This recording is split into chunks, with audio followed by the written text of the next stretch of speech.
રાધે રાધે મિત્રો, આજે હું તમને ભગવાન શ્રી કૃષ્ણ દ્વારા કહેલી એવી અદ્ભુત વાત જણાવવા જઈ રહી છું, જે દરેક સ્ત્રી અને દરેક પરિવારના જીવનને સુખથી ભરી શકે છે.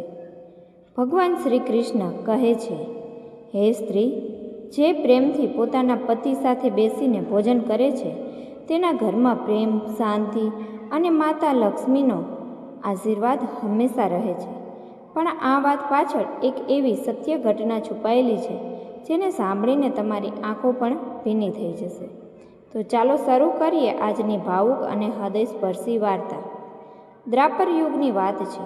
ભગવાન શ્રી કૃષ્ણ દ્વારકામાં પોતાના ભક્તોને જીવનના સત્ય ઉપદેશો આપતા હતા. એક દિવસ અનેક સ્ત્રીઓ ભગવાન શ્રી કૃષ્ણ પાસે આવીને પૂછ્યા કે, હે પ્રભુ, ઘરમાં સુખ શાંતિ કેવી રીતે રહે? પતિ પત્ની વચ્ચે પ્રેમ કેવી રીતે વધે? ભગવાન શ્રી કૃષ્ણ સ્મિત કરીને બોલ્યા, જે સ્ત્રી પોતાના પતિ સાથે પ્રેમથી બેસીને ભોજન કરે છે, ત્યાં માત્ર અન્ન નહીં પરંતુ પ્રેમ, વિશ્વાસ અને આશીર્વાદ પણ વધે છે. આગળ શ્રી કૃષ્ણ ભગવાન એક વાર્તા સંભળાવે છે. તો ચાલો શરૂ કરીએ તે વાર્તા. ઘણા વર્ષો પહેલાં દ્વારકાથી થોડે દૂર એક નાનકડું ગામ હતું. શાંત, સુંદર અને ભક્તિમય. ગામમાં સવાર પડતા જ મંદિરમાંથી શંખના અવાજ આવતા, ગાયોના ઘંટણા વાગતા અને લોકો પોતાના કામમાં લાગી જતા. એ જ ગામમાં રહેતા હતા ગોપાલ અને તેની પત્ની રાધિકા. ગોપાલ ખૂબ જ મહેનતુ ખેડૂત હતો. સવાર થાય તે પહેલાં જ ખેતરમાં જતો અને રાત્રે થાકી ગયેલો ઘરે આવતો. રાધિકા આખો દિવસ ઘરનું કામ કરતી, રસોઈ બનાવતી, સાસુની સેવા કરતી અને ભગવાનનું ભજન કરતી. બહારથી જોનારને લાગતું કે તેમનું જીવન ખૂબ સારું છે, પણ અંદરથી એ ઘરમાં કંઈક ખૂટતું હતું. બંને વચ્ચે પ્રેમ હતો, પરંતુ નજીકતા ન હતી. ગોપાલ એકલો જમતો, રાધિકા રસોડામાં પછીથી જમતી. વર્ષો સુધી આવું જ ચાલતું રહ્યું. ધીમે ધીમે બંને વચ્ચે વાતો ઓછી થવા લાગી. ગોપાલ ખેતરની ચિંતા લઈને સૂઈ જતો. રાધિકા મનની વાત મનમાં જ રાખતી. એક દિવસ રાત્રે ભારે વરસાદ આવ્યો. ગોપાલ મોડો ઘરે આવ્યો. કપડાં ભીના હતા. રાધિકાએ તરત જ ભોજન ગરમ કર્યું. ગોપાલ શાંતિથી જમવા બેઠો. રાધિકા દૂર ઊભી રહી. અચાનક ગોપાલ બોલ્યો, તું રોજ દૂર ઊભી રહીને કેમ જોતી રહે છે? રાધિકા ધીમેથી બોલી, મને લાગતું હતું કે પતિને પહેલાં જમાડવું એ પત્નીનો ધર્મ છે. ગોપાલ કંઈ બોલ્યો નહીં, પણ તેના દિલમાં પહેલીવાર એક ખાલીપણું અનુભવાયું. બીજા દિવસે ગામમાં સમાચાર આવ્યા કે એક મહાન સંત આવ્યા છે. લોકો કહેતા હતા કે તેઓ ભગવાન શ્રી કૃષ્ણના પરમ ભક્ત છે. સાંજે આખું ગામ સંતના દર્શન માટે ભેગું થયું. સંતે પ્રેમ, પરિવાર અને ગૃહસ્થ જીવન વિશે વાતો કરવી શરૂ કરી. તેમણે કહ્યું, ઘર ઈંટ અને દિવાલોથી નહીં પણ પ્રેમથી બને છે. લોકો ધ્યાનથી સાંભળતા રહ્યા. થોડીવાર પછી સંત બોલ્યા, અને જે સ્ત્રીઓ, યાદ રાખજો, જે સ્ત્રી પોતાના પતિ સાથે પ્રેમથી બેસીને ભોજન કરે છે, ત્યાં ભગવાનનો આશીર્વાદ હંમેશા રહે છે. રાધિકા આ વાત સાંભળીને વિચારોમાં પડી ગઈ. સંત આગળ બોલ્યા, ભોજન માત્ર અન્ન નથી, એકબીજા સાથે બેસીને લેવાયેલો દરેક ગ્રાસ પ્રેમ ધરાવતો હોય છે. જે ઘરમાં સાથે જમવાનું બંધ થઈ જાય છે, ત્યાં દિલો પણ ધીમે ધીમે દૂર થવા લાગે છે.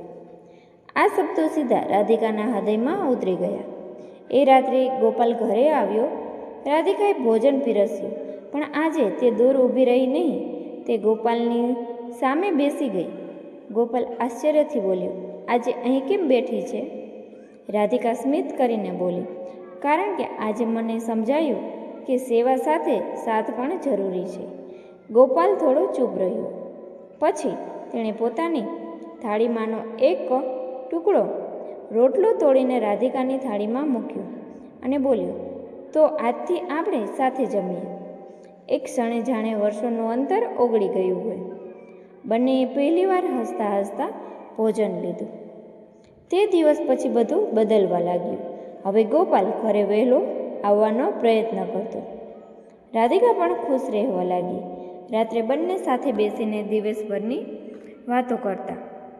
એક દિવસ ગોપાલ બોલ્યો, મને હવે ખેતરમાં કામ કરતાં પણ હળવાશ લાગે છે. રાધિકા હસીને પૂછ્યું, એવું કેમ? ગોપાલ બોલ્યો, કારણ કે હવે મને ઘરે આવવાની ખુશી રહે છે. આ સાંભળીને રાધિકાની આંખોમાં ખુશીના આંસુ આવી ગયા. પરંતુ સુખ લાંબો સમય એક સરખું રહ્યું નહીં.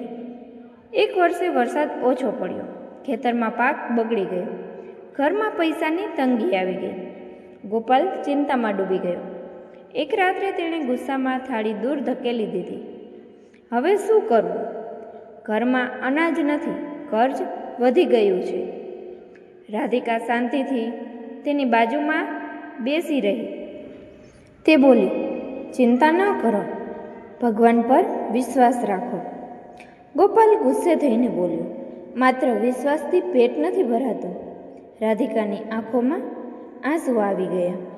પણ તેણે ધીમેથી કહ્યું, પરંતુ વિશ્વાસ વગર ઘર જરૂર તોડી જાય છે. આ શબ્દો સાંભળીને ગોપાલ ચૂપ થઈ ગયો. એ રાત્રે બંનેએ સૂકા રોટલા સાથે ભોજન કર્યું. પણ ઘણા દિવસો પછી પહેલીવાર ગોપાલે અનુભવ્યું કે ગરીબી હોવા છતાં દિલમાં શાંતિ હતી. બીજા દિવસે રાધિકાએ પોતાના થોડાક ઘરેણાં વેચી નાખ્યા. ગોપાલને ખબર પડી તો તે દુઃખી થઈ ગયો. તે મને પૂછ્યા પણ નહીં. રાધિકા હસીને બોલી, ઘરેણાં ફરી આવી જશે, પણ તમારું મન તૂટી જાય એ હું જોઈ શકતી નથી. ગોપાલની આંખોમાં આંસુ આવી ગયા. તે દિવસ પછી તેણે વધુ મહેનત શરૂ કરી. ધીમે ધીમે પરિસ્થિતિ સુધરવા લાગી. એક દિવસ ગામના સરપંચે ગોપાલને કહ્યું, તું ઈમાનદાર છે, હું તને મોટા ખેતરની જવાબદારી આપું છું. ગોપાલની આવક વધવા લાગી. ઘરમાં ફરી ખુશી આવી ગઈ. પરંતુ હવે ગોપાલ બદલાઈ ગયો હતો. પહેલાં તે માત્ર કામ વિશે વિચારતો અને હવે તે પરિવારને સમય આપતો.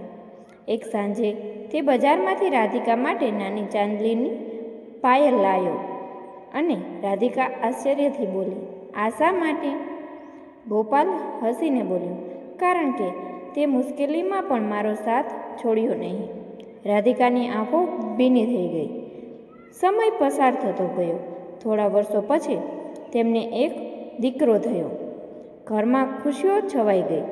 રાધિકા રોજ પોતાના દીકરાને કહેતી, બેટા, પરિવાર સાથે બેસીને જમવું એ ભગવાનનો આશીર્વાદ છે.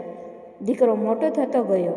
એક દિવસ તેણે પૂછ્યું, માં, આપણે રોજ સાથે કેમ જમીએ છીએ? રાધિકા હસીને બોલી, કારણ કે સાથે લેવાયેલું ભોજન માત્ર શરીરને નહીં, સંબંધોને પણ મજબૂત બનાવે છે. વર્ષો પછી ગોપાલ વૃદ્ધ થયો. એક રાત્રે આખો પરિવાર સાથે જમતો હતો. ગોપાલ પોતાના દીકરા અને વહુને જોઈને ખુશ થયો. તે બોલ્યો, મેં જીવનમાં ઘણી મહેનત કરી, પણ સાચું સુખ મને ત્યારે જ મળ્યું જ્યારે અમે સાથે બેસીને જમવાનું શરૂ કર્યું. બધાની આંખોમાં આંસુ આવી ગયા. એ જ સમયે ગામમાં ફરી તે સંત આવ્યા. તેમણે આખા પરિવારને સાથે જોઈને કહ્યું, જુઓ, જ્યાં પતિ પત્ની પ્રેમથી ભોજન કરે છે ત્યાંથી સુખ ક્યારેય દૂર નથી જતું. સંતે આકાશ તરફ જોઈને કહ્યું, આવો પરિવાર ભગવાનને પણ પ્રિય હોય છે. અને કહેવાય છે ને કે એ દિવસ પછી આખા ગામમાં એક સુંદર પરંપરા શરૂ થઈ ગઈ. દરેક પરિવાર રોજ ઓછામાં ઓછું એક સમય સાથે જમવા લાગ્યો. ઘરોમાં ઝઘડા ઓછા થયા, બાળકો ખુશ રહેવા લાગ્યા, વૃદ્ધોને સન્માન મળવા લાગ્યું અને એ ગામ પ્રેમ અને એકતાનું પ્રતીક બની ગયું. પત્નીનું સંબંધ માત્ર જવાબદારીનું નથી, એ પ્રેમ, વિશ્વાસ અને સાથનો સંબંધ છે.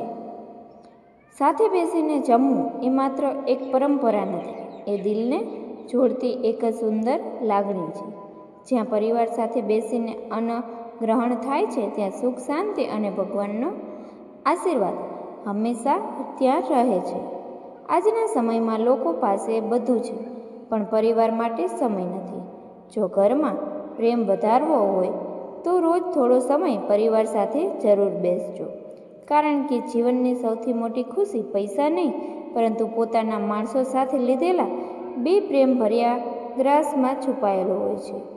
મિત્રો, જો તમને આ સ્ટોરી સારી લાગી હોય તો વધુમાં વધુ શેર કરી અને ચેનલ પર નવા છો તો સબસ્ક્રાઈબ જરૂરથી કરજો. પૂરેપૂરો વિડીયો સાંભળવા બદલ આપ સૌનો ખૂબ ખૂબ આભાર.